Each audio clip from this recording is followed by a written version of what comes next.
मित्रों, हमारे धर्म में मृत्यु के बाद शव को अकेला क्यों नहीं छोड़ा जाता, ये बताने से पहले हम आपको ये बता देते हैं कि कब कब अथवा किन परिस्थितियों में शव का अंतिम संस्कार नहीं किया जाता या फिर कुछ समय के लिए टाल दिया जाता है।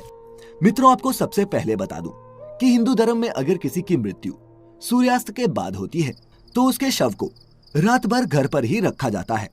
और अगले दिन उसका दाह संस्कार किया जाता है। इसके अलावा अगर किसी की मृत्यु पंचक समय में होती है तो उसके शव को भी कुछ समय के लिए घर पर रखा जाता है और जब पंचक काल समाप्त होता है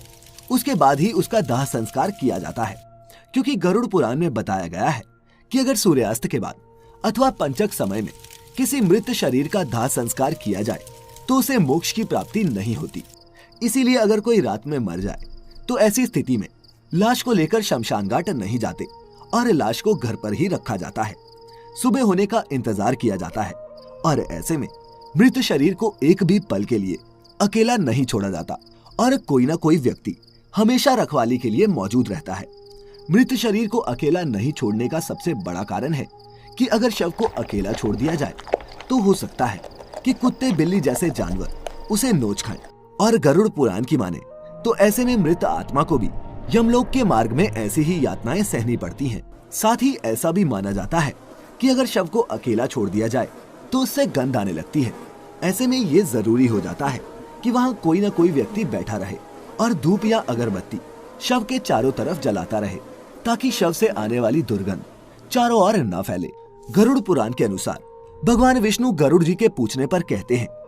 हे पक्षीराज, इन सब के अलावा अगर किसी की मृत्यु हो जाती है और उसकी कोई भी संतान नहीं है, ऐसे समय पर भी शव को घर पर रखा जा सकता है जब तक कि उसका पुत्र या फिर पुत्री न आ जाए, क्योंकि जब खुद की संतान मृत शरीर को मुखाग्नि नहीं देती तो उसका उद्धार नहीं हो पाता, अर्थात वह कई वर्षों तक इसी मृत्यु लोक में भटकता रहता है। इसके बाद विष्णु जी बताते हैं कि सूर्यास्त के बाद अगर किसी मृत शरीर को जला दिया जाए अर्थात उसका अंतिम संस्कार कर दिया जाए तो वह मृत आत्मा असुर, दानव अथवा पिशाच की योनि में जन्म लेती है, जहां उसे कई तरह के कष्ट सहने पड़ते हैं। और यही वजह है कि हिंदू धर्म में रात को अंतिम संस्कार करने से मना किया गया है। आगे विष्णु जी बताते हैं कि रात में मृत शरीर को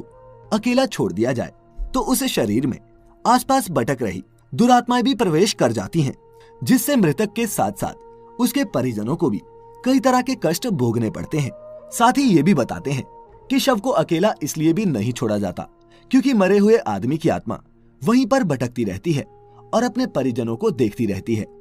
कहा जाता है कि इंसान की मौत के बाद शरीर आत्मा से खाली हो जाता है और इसी वजह से उस मृत शरीर में कोई बुरी आत्मा का साया अपना अधिकार जमा सकता है। और यही वजह है दोस्तों कि रात में शव को अकेले नहीं छोड़ा जाता और कोई ना कोई इसकी रखवाली करता रहता है। मित्रों, आप इसके बारे में क्या सोचते हैं, नीचे कमेंट्स में हमें जरूर बताएं। साथ ही अगर आपको गरुड़ पुराण की ये बातें पसंद आई हो